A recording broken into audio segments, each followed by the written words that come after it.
ये फाइल आपको दिखा रहे हैं हम। ये फाइल जो ममता बनर्जी के आज हाथ में थी वो सबसे ज्यादा चर्चा की विषय थी। ये फाइल का हरा रंग है, लेकिन इस हरी फाइल पर हो रही सियासत का रंग पूरी तरह लाल है। जी हां, ये वो हरी फाइल है। आज सत्ता की पहली कुंजी इसी हरी फाइल से जुड़ी है। ये फाइल बंगाल चुनाव से पहले हो रही आक्रामक सियासत का रंग बन चुकी है। आज कोलकाता में सुबह कानून थोड़ा जल्दी जगा और सूर्योदय से भी पहले 6 बजे से ईडी की रेड शुरू हो गई। चढ़ते दिन के साथ सियासत का तापमान थोड़ा बढ़ा और ईडी की रेड पर पश्चिम बंगाल की मुख्यमंत्री ममता बनर्जी ने राजनीतिक रेड मार दी। शाम तक ये हरी फाइल सत्ता के क्लेश का कारण बन चुकी थी। ये 2026 की पहली हाई प्रोफाइल सियासी रेड है और इसका अंदाजा एकदम फिल्मी है। इसमें रे सीरीज की फिल्मों जैसे ट्विस्ट हैं। इसमें एक तरफ ममता बनर्जी हैं यानी दीदी और दूसरी तरफ है ईडी। इसमें एक तीसरा प्लेयर भी है जिसका नाम है बीजेपी। वो सीधी तरह तो इस पोस्टर और इस लड़ाई में नहीं है, लेकिन ममता बनर्जी के टारगेट पर हैं। उनके मुताबिक ये सियासी डकैती है। आज आईपैक बिल्डिंग में कैमरे ऑन थे, माहौल में तनाव था और इस सब के बीच ममता बनर्जी का हाथ चेतावनी बनकर लहरा रहा था। उनके शब्द तीखे और इशारे आक्रामक थे। वैसे इस युद्ध में तीखे शब्दों से ज्यादा शोर ममता की मुट्ठी में दबी ये खामोश फाइल मचा रही थी। सवाल यह है कि आखिर इस फाइल में ऐसा क्या है जिसे बचाने के लिए एक मुख्यमंत्री को खुद रेड के बीच उतरना पड़ा। क्या ये महज कागज का पुलिंदा है या दिल्ली के खिलाफ ममता का कोई सीक्रेट वेपन है? इस पर हमने विस्तृत कुंजी तैयार की है, लेकिन सबसे पहले ममता बनर्जी का वो आक्रामक बयान सुनिए जिसका राजनीतिक ताप इस सर्दी से शुरू होकर गर्मी में होने वाले चुनाव तक महसूस किया जाने वाला है।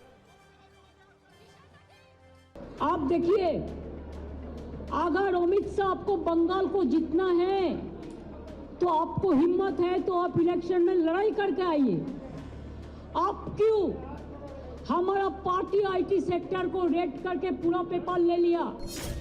आप एक बीजेपी वर्कर को इलेक्शन कमीशन ऑफिस में बैठा के 54 लाख नाम को डिलीट कर दिया, फॉर्म 7 फिलअप करने नहीं दिया।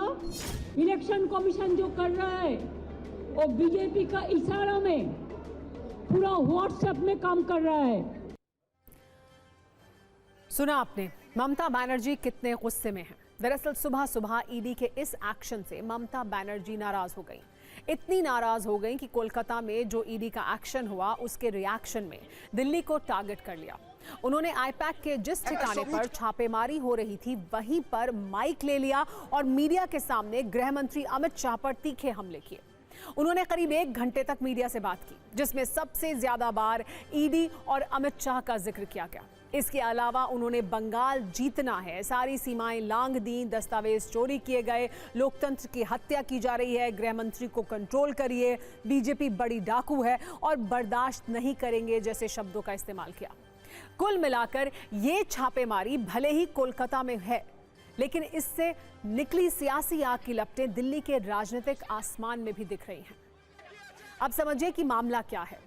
एक पॉलिटिकल कंसल्टेंसी फर्म है आईपैक। ये बंगाल में टीएमसी के लिए काम करती है, टीएमसी के लिए चुनावी रणनीति बना रही है। अप्रैल मई में बंगाल में विधानसभा चुनाव है। चुनाव से कुछ महीने पहले ईडी की कार्रवाई हुई। ईडी ने आईपैक के ठिकानों पर छापेमारी की। ईडी की छापेमारी से ममता बनर्जी नाराज हुई। ममता बनर्जी छापेमारी वाली जगह पर पहुंच गईं, जहां उन्होंने ईडी की कार्रवाई को चुनाव से जोड़कर केंद्र सरकार पर कई गंभीर आरोप लगाए। हुआ ये कि ईडी ने आज मनी लॉन्ड्रिंग केस में पॉलिटिकल कंसल्टेंसी फर्म आईपैक के ऑफिस और उसके डायरेक्टर प्रतीक जैन के घर पर छापेमारी की। प्रतीक जैन ममता बनर्जी की पार्टी टीएमसी के आईटी सेल के हेड भी हैं। ये रेड पश्चिम बंगाल में कोलकाता समेत 6 और दिल्ली में 4 ठिकानों पर हुई।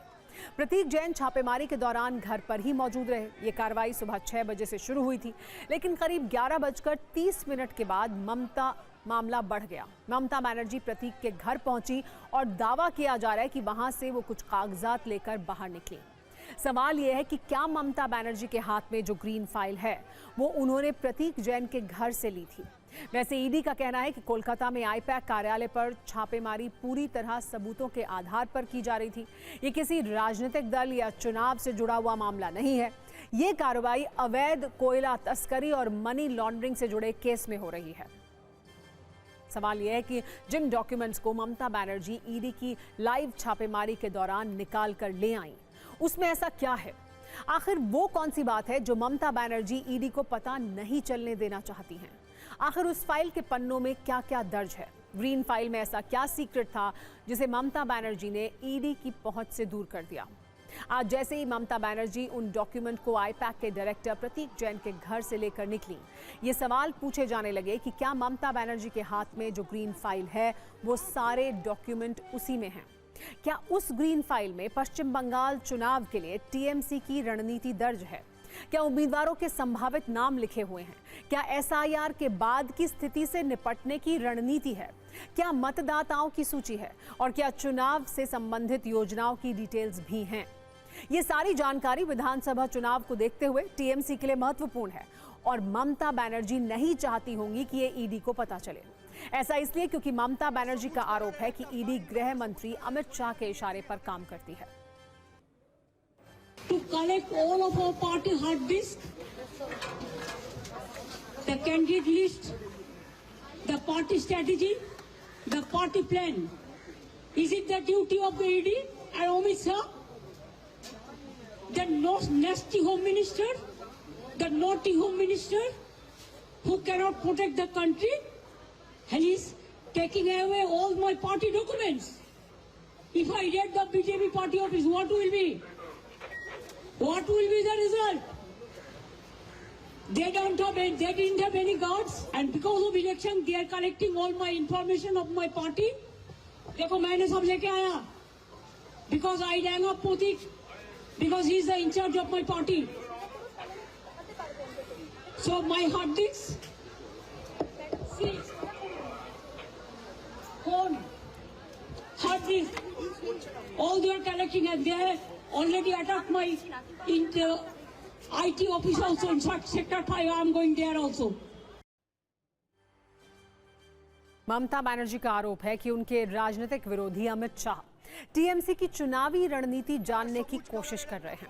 इस नाराजगी में उन्होंने अमित शाह को सीधी चुनौती दी। उन्होंने कहा कि अमित शाह अगर बंगाल जीतना चाहते हैं और आप में हिम्मत है तो चुनाव लड़कर आइए। उन्होंने ये भी कहा कि इलेक्शन कमीशन बीजेपी के इशारे पर काम कर रहा है। प्लीज रिमेंबर, वन साइडेड कुछ नहीं हो सकता है। हाँ, हम अभी तक भी चुप है, इतना सहन कर रहा है, इतना जलने का बाद भी, इतना लोगों का खून का बाद में भी, इतना लोगों का जान जाने का बाद भी मैं आशा करती हूँ कि विचार मिलेगा। विचार के लिए हम वेट कर रहे हैं, इंतजार कर रहे हैं, लेकिन आप तो सब सीमा उल्लंघन कर दिया। Is it not a crime? Is it not a murder of the freedom, murder of democracy? आप एजेंसी लगा के हमारा पेपर लूट करते हैं, करते लूट बोलते झूठ, हमारा पेपर लूट करते हैं, हमारा स्ट्रैटेजी लूट करते हैं, हमारा डेटा लूट करते हैं। I am sorry mister Amit Shah and mister prime minister, please control your home minister. Mamata Banerjee छापेमारी पर सवाल उठा रही हैं तो टाइमिंग की भी चर्चा काफी हो रही है। पश्चिम बंगाल में अप्रैल मई विधानसभा चुनाव है। बीजेपी और टीएमसी दोनों की बढ़त लेने की कोशिश है। विपक्ष ईडी के राजनीतिक इस्तेमाल का आरोप लगाता रहा है। ममता बनर्जी इस मुद्दे को चुनाव में ले जा सकती हैं। ईडी की रेड को मां माटी मानुष से जोड़ सकती हैं। ममता बनर्जी इसका ट्रेलर भी दिखा रही हैं। वो कह रही हैं कि अगर उन्हें परेशान किया गया तो बंगाल की जनता बर्दाश्त नहीं करेगी। बीजेपी इतना बड़ा डाकू है जिसका पास एक भी पैसा नहीं था, अभी हजारों लाखों करोड़ का संपत्ति हुआ है। बंगाल में तो इसको इतना गद्दार है, जो बड़ा बड़ा डाकत है, एक का खिलाफ में कोई सीबीआई नहीं हुआ। इसका बहुत सारे नेता है जिसको हम नाम बता सकती हूँ, लेकिन हमको अगर आप जलन देगा तो हम इसको कभी डाइजेस्ट नहीं कर पाऊंगी। आज दिन भर इस मुद्दे पर कोलकाता से लेकर दिल्ली तक ठीक ठाक राजनीति हुई। बीजेपी ने टीएमसी के हमले का जवाब दिया, जबकि कई विपक्षी दलों ने टीएमसी का समर्थन किया। हालांकि लेफ्ट के दल सीपीएम और सीपीआई केंद्र सरकार की कार्रवाई को सही बता रहे हैं। वो कह रहे हैं कि ममता के सहयोगी प्रतीक जैन के पास काला धन है।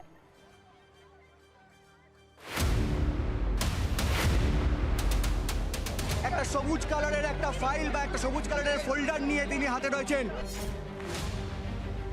মুখ্যমন্ত্রী কেন্দ্রীয় সংস্থা সাংবিধানিক সংস্থার কাজে এর আগেও হস্তক্ষেপ করেছেন। স্বাভাবিকভাবে মুখ্যমন্ত্রীর এই ধরনের কাজ সাংবিধানিক প্রতিষ্ঠানের সরাসরি কাজে হস্তক্ষেপ এবং তদন্তে বাধা দান। देखिए, ये जो ईडी रेड है और ममता बनर्जी उधर पहुंचा है, ये हर चीज़ है एक ड्रामा, ये मैच फिक्सिंग का एक पार्ट है। ये लोग चाहता है भाजपा और टीएमसी को सारा दिन से मीडिया में दिखाए, उसको लेके डिस्कशन हो, दूसरी पॉलिटिकल पार्टी का आज जनता ना देख पाए, ना कोई उनका बात सुने। पार्थ चटर्जी जब मुख्यमंत्री है, उनके यहाँ जब रेड होता है तब ममता बनर्जी नहीं जाती है, जो उनका सेकंड इन कमांड था। लेकिन प्रतीक जैन के यहाँ पे वो पहुंच गए, क्यों? तो जो काला धन का मामला है, जो चुनावी घपले का मामला है, ये तमाम दस्तावेज उसके पास रखा है। ममता बनर्जी सरकारी काम में, ईडी के ऑफिशियल काम में व्यवधान डाल रही हैं और वहाँ से फाइलें उठा रही हैं जो कि पश्चिम बंगाल की सरकार की फाइलें हैं। उनको उत्तर देना है कि पश्चिम बंगाल की सरकार की फाइलें आईपैक के दफ्तर में क्या, और ये सबके सब वीडियोस सब चैनल्स पर चल रहे हैं कि पश्चिम बंगाल की सरकार की फाइलें वहाँ पे, ये उनको उत्तर देना है कि पश्चिम बंगाल की सरकार की फाइलें आईपैक के दफ्तर में क्या करी थी।